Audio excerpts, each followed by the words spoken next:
Hello दोस्तों, आपने हमेशा सुना होगा कि कम खाओ ज़्यादा एक्सरसाइज करो तभी वज़न कम होगा।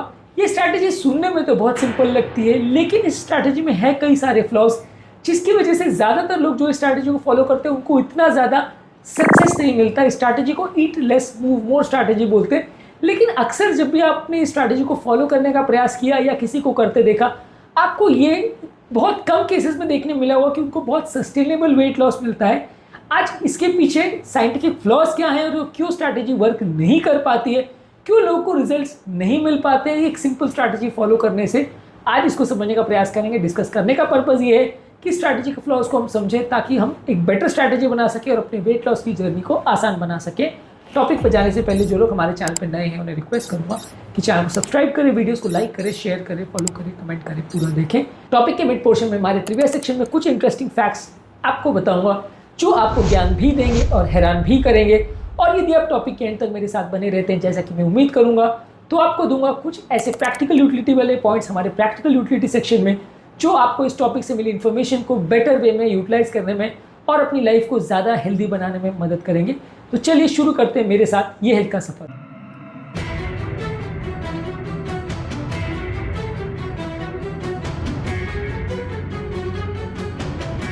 सबसे पहले अपने क्लिनिक की कुछ स्टोरीज आपको सुनाऊंगा जो इस टॉपिक के लिए आपको प्रिपेयर करेंगी। एक 35 ईयर की फीमेल मेरी ओपीडी में आती है जो स्ट्रिक्ट लो कैलोरी डाइट और इंटेंस वर्कआउट कर रही थी, लेकिन उसको वेट लॉस नहीं मिल रहा था।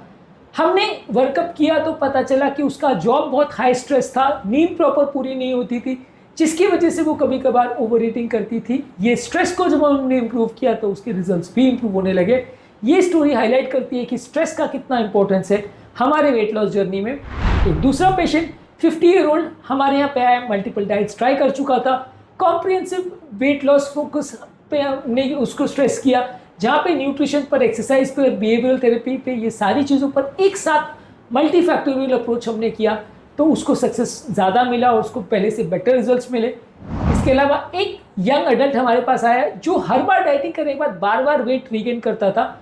उसके हार्मोनल इश्यूज़ को हमने समझा, उसके हार्मोनल इम्बैलेंस को समझा, उसके इंटरमिटेंट फास्टिंग की गलतियों को समझा, प्रोफेशनल गाइडेंस के साथ उसको इंटरमिटेंट फास्टिंग कराया और बाद में उसके रिजल्ट्स सही में इम्प्रूव हुए। तो ये कुछ हमारी क्लिनिक की स्टोरीज़ हैं जो आपको गाइड करती हैं, समझने में मदद करती हैं कि ये वेट लॉस के लिए simple eat less move more strategy यानी सिर्फ डाइट कर लेना और एक्सरसाइज कर लेना क्यों कारगर नहीं होता। बहुत सारी और चीज़ें हैं जिस पर फोकस करना ज़रूरी है जो कि आपकी वेट लॉस जर्नी को अफेक्ट कर सकते हैं। आगे बढ़ने से पहले वेट लॉस के लिए आपकी क्या स्ट्रैटेजी है, आप कौन सी स्ट्रैटेजी को फॉलो करते हो और वो अब तक कितनी सक्सेसफुल हुई है और क्या आपका वेट गिरने के बाद वापस बढ़ जाता है, कमेंट सेक्शन में लिखकर हमें बताएं। चलिए शुरू करते हैं अपना टॉपिक। ये eat less move more strategy अक्सर वर्क इसलिए नहीं करती क्योंकि जैसे ही आप खाना कम करते हैं हमारी बॉडी अपने मेटाबॉलिज्म को कम करती है, हमारे बॉडी अपनी एनर्जी को कंजर्व करना चालू कर देती है, एनर्जी बचाना चालू करती है। इसे मेटाबॉलिक अडेप्टेशन या स्टार्वेशन मोड बोलते हैं। बॉडी को ऐसा एहसास होता है कि अब खाना नहीं मिलने वाला तो बॉडी अपनी कैलोरी कंजम्पशन कम करती है और जितनी कैलोरी आप कम खाते हो उतनी कैलोरी बॉडी अपनी मेटाबॉलिज्म को कम करके उतनी बचत कर लेती है। तो ओवरऑल एक बॉडी कैलोरिक डेफिसिट स्टेट में नहीं जा पाती और आपका वेट लॉस नहीं हो पाता। फॉर एग्जाम्पल, आपने अपनी डाइट पे 500 कैलोरी का कट डाउन किया और आपकी बॉडी ने भी अपने ओवरऑल मेटाबॉलिज्म को 500 कैलोरी कम कर लिया तो आपका जो आपने मेहनत की वो न्यूट्रलाइज हो गया और आपको फायदा नहीं मिला। या मान लीजिए आपने 400-500 कैलोरी एक्स्ट्रा बर्न करी और बॉडी ने अपने मेटाबॉलिज्म को कम करके वापस उसे रिवर्स कर लिया तो आपको वेट लॉस नहीं मिलेगा। आप एक्सरसाइज करते करते थक जाओगे लेकिन रिजल्ट्स नहीं मिलेंगे। तो ये मेटाबॉलिक अडेप्टेशन सबसे इंपॉर्टेंट चीज़ है जिसकी वजह से आपको रिजल्ट्स नहीं मिलते हैं।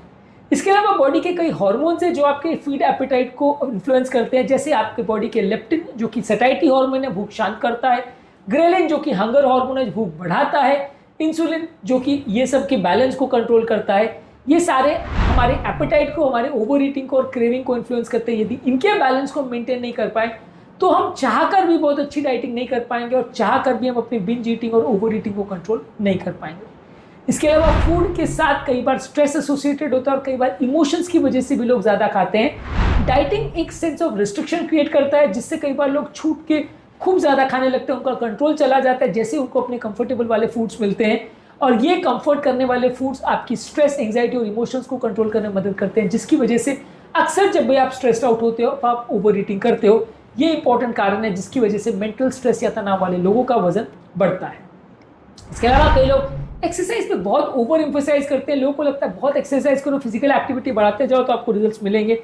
ऐसा यूजली नहीं होता। बहुत ज़्यादा एक्सरसाइज करने के बावजूद भी कई बार बॉडी अपने कैलोरी बर्निंग को उतना ज़्यादा नहीं बढ़ा पाती है, जिसकी वजह से आपको उतने अच्छे रिजल्ट नहीं मिलते। ओवरऑल थोड़े टाइम में एक प्लेटो फेज क्रिएट हो जाता है, जिसकी वजह से आपके लिए वेट लॉस करना और ज़्यादा मुश्किल हो जाता है और आपको एक्सरसाइज बढ़ते चली जाती है लेकिन रिजल्ट्स नहीं मिलते हैं। तो ट्रिविया सेक्शन में अब आते हैं, जहाँ पे मैं आपको कुछ इंटरेस्टिंग स्टोरीज बताऊंगा, इंटरेस्टिंग साइंटिफिक फैक्ट्स बताऊंगा जो आपको ज्ञान भी देंगे और हैरान भी करेंगे। लेकिन ट्रिविया सेक्शन में जाने से पहले एक और सवाल, क्या आपको लगता है या आपको पहले से पता था कि स्ट्रेस या नींद नहीं आना आपकी वेट लॉस की जर्नी को अफेक्ट कर सकता है? यदि आप ये बात जानते थे या नहीं जानते थे तो कमेंट सेक्शन में लिखकर यस या नो हमें जरूर बताएं। आपके कमेंट्स का हमें इंतजार रहेगा। चलते हैं हमारे ट्रिविया सेक्शन में। जब कभी भी आप अपना कैलोरी रिस्ट्रिक्शन करते हैं तो स्टडीज ने शो किया है कि बॉडी कंपनसेट करती है और ये कैलोरिक अडेप्टेशन बहुत लेट नहीं होता, कई बार 2-4 दिन के अंदर ही चालू हो जाता है। ये जानना और समझना जरूरी है, क्योंकि हमको ऐसा लगता है कि कैलोरिक अडेप्टेशन होने में बहुत टाइम लगेगा, लेकिन ये विदिन 2 to 3 डेज हो जाता है। मिनेसोटा स्टारवेशन एक्सपेरिमेंट में वर्ल्ड वॉर 2 के टाइम कुछ पार्टिसिपेंट्स का जब उन्होंने असेसमेंट किया था कि उनको स्टारवेशन जब हो रही थी तो उन्होंने देखा कि उनका मेटाबॉलिज्म स्लो हो गया था, जिसकी वजह से एक्सट्रीम डाइटिंग करने के बावजूद भी उनका वेट लॉस उतना नहीं हुआ था जितना कि होना चाहिए था। इसके अलावा वेट लॉस में हार्मोन्स का सिग्निफिकेंट इफेक्ट होता है, जिसे समझना जरूरी है। कुछ स्टडीज ने ये शो किया है कि जिस व्यक्ति की स्लीप कॉम्प्रोमाइज होती है उसकी फूड की क्रेविंग्स बढ़ जाती है और कैलोरी इंटेक बढ़ जाता है।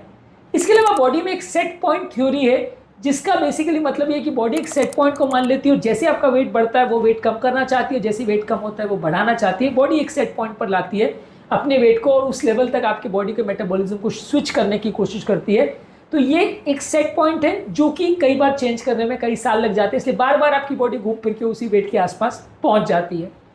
इसके अलावा हमेशा ये कोशिश करिए कि खाने की क्वालिटी पर फोकस करिए, क्या आपकी कैलोरीज कंट्रीब्यूट कर रहा है उस पर ध्यान दीजिए। अगर 100 कैलोरी पालक के फॉर्म में या सब्जी के फॉर्म में आ रही है और 100 कैलोरी आइसक्रीम या चॉकलेट्स के फॉर्म में या चिप्स के फॉर्म में आ रही है तो इन दोनों 100 कैलोरीज में बहुत फर्क है, क्योंकि ये 100 कैलोरीज बॉडी में जाके क्या करेगा वो सिग्निफिकेंट फर्क है। तो सिर्फ कैलोरी पे यदि आप फोकस करोगे तो आपको रिजल्ट्स नहीं मिलेंगे। कैलोरी कैसे बॉडी में बिहेव करती है वो जानना ज़्यादा ज़रूरी है। इसके अलावा इंटरमिटेंट फास्टिंग से संबंधित काफ़ी स्टडीज़ ने शो किया है कि यदि आप इंटरमिटेंट फास्टिंग द्वारा स्ट्रैटेजी या कीटो डाइट की स्ट्रैटेजी फॉलो करते हो तो आपको बेटर रिजल्ट्स मिलते हैं। For the same amount of diet भी आपके रिजल्ट ज़्यादा बेटर होते हैं। इतनी ही कैलोरीज खाने के बाद भी आपका वेट लॉस ज़्यादा होता है, क्योंकि वो स्ट्रैटेजी ज़्यादा अलग तरह से वर्क करती है, ज़्यादा सक्सेसफुल स्ट्रैटेजी है। तो सही स्ट्रैटेजी का फॉलो करना भी काफ़ी इंपॉर्टेंट है, जो आपकी वेट लॉस जर्नी में इंपॉर्टेंट रोल प्ले करता है। इसके अलावा आपकी इमोशनल ईटिंग, आपकी हैबिट्स और आपके एनवायरमेंटल फैक्टर्स आपकी इमोशनल ईटिंग को बहुत इन्फ्लुएंस करते हैं, ये भी काफ़ी स्टडीज़ ने शो किया है। तो ट्रिविया सेक्शन में इतना ही। आते हैं अपने मेन टॉपिक पर। आपके खाने की क्वालिटी बहुत डिसाइड करती है कि आपकी लॉन्ग टर्म हेल्थ कैसी होगी। यदि आप कम कैलोरी खाते हो तो बार बार आपका हंगर बढ़ेगा और आपको बार बार भूख लगेगी, जबकि आप न्यूट्रिएंट रिच फूड खाते हैं जिसमें कम कैलोरी में ज़्यादा अच्छा न्यूट्रिशन आपको मिलता है, तो आप ज़्यादा देर तक अपनी भूख को शांत रख सकोगे और अपनी बॉडी की रिक्वायरमेंट्स को, अपनी एनर्जी नीड्स को बेटर वे में सेटिस्फाई कर सकेंगे। इसके अलावा आपके बॉडी का कॉम्पोजिशन क्या है ये भी डिसाइड करता है कि आपकी इतनी कैलोरी बर्न करोगे। यदि आपका मसल मास ज़्यादा है तो मेटाबॉलिज्म ज़्यादा रहेगा, यदि मसल मास कम है तो आपका कैलोरी कंजम्पशन कम होगा। इसीलिए आपकी एक्सरसाइज सिर्फ कार्डियो फोकस नहीं होनी चाहिए। कई बार लोग को लगता है कि सिर्फ कार्डियो पर फोकस करो, खाली दौड़ना भागना करो, उससे ही वेट लॉस होगा, पर ऐसा नहीं है। मसल बिल्डिंग करने से भी कई बार ज़्यादा बेटर रिजल्ट्स मिलते हैं सिर्फ एरोबिक एक्सरसाइज करने के बदले। इसके अलावा आपकी जेनेटिक्स भी डिसाइड करती है कि आपका वेट लॉस होगा या सक्सेसफुल जर्नी होगी या नहीं। आपका कैलोरी इंटेक कैसा है और आपकी एक्सरसाइज कैसी है, ये सारी चीज़ें आपके मेटाबॉलिक रेट पर कैसा इन्फ्लुएंस करती है और आपकी जेनेटिक्स का कैसा उस पर इन्फ्लुएंस होगा, वो काफ़ी हद तक आपके हंगर और सैटिस्फैक्टी हार्मोन्स को इन्फ्लुएंस करता है, जिसकी वजह से कई लोग का वेट लॉस जर्नी ज़्यादा ईजी होता है, कई लोग का ज़्यादा टफ। इसके अलावा ये सारी स्ट्रैटेजी में सबसे इंपॉर्टेंट चीज़ है कि अपने आप को लंबे समय तक मेंटेन करना। काफ़ी लोग कुछ टाइम में बर्नआउट में चले जाते हैं, फटीग में चले जाते हैं और ये एक्सरसाइज करना या कैलोरी बर्न करना या डाइटिंग करना छोड़ देते हैं, जिसकी वजह से उनके रिजल्ट्स मेंटेन नहीं हो पाते। डाइटिंग करने का या वजन कम करने के लिए सबसे इंपॉर्टेंट चीज़ है कि कोई भी स्ट्रैटेजी को लंबे समय तक फॉलो करिए, तभी आप अच्छे रिजल्ट्स पा सकेंगे और तभी आपकी ओवरऑल जर्नी एंजॉयबल भी हो पाएगी और सक्सेसफुल भी हो पाएगी। आगे बढ़ने से पहले एक और इम्पॉर्टेंट क्वेश्चन, आपके लिए क्या ज़्यादा इंपॉर्टेंट है, एक्सरसाइज ज़्यादा करना या डाइटिंग करना? आपके हिसाब से आपकी वेट लॉस की स्ट्रैटेजी में क्या ज़्यादा इंपॉर्टेंट है? कमेंट सेक्शन में लिख के हमें बताएं। अब आते हैं हमारे प्रैक्टिकल यूटिलिटी सेक्शन में, जहाँ कुछ इंटरेस्टिंग फैक्ट्स आपको बताऊंगा जो आपको इस टॉपिक से मिली इन्फॉर्मेशन को यूटिलाइज करने में मदद करेगा। हमेशा जब भी आप डाइटिंग करें तो कम खाइए, लेकिन न्यूट्रिएंट डेंस फूड प्रोडक्ट्स जिसमें सब्जियां, लीन प्रोटीन, हेल्दी फैट्स और कॉम्प्लेक्स कार्बोहाइड्रेट को ज़्यादा खाइए। ये ज़्यादा देर तक आपके पेट को भरा रखेंगे और मसल मास को मेंटेन करेंगे। इसके अलावा एक्सरसाइज में सिर्फ एरोबिक एक्सरसाइज पर नहीं, मसल ट्रेनिंग पर फोकस करिए, उससे ज़्यादा अच्छे रिजल्ट्स मिलेंगे। खाने में आप क्या खा रहे हैं सोच समझ के खाइए, धीरे धीरे करके एंजॉय कर करके खाना खाइए। मेंटल स्ट्रेस पर भी फोकस करिए, अच्छी क्वालिटी की नींद पर भी फोकस करिए।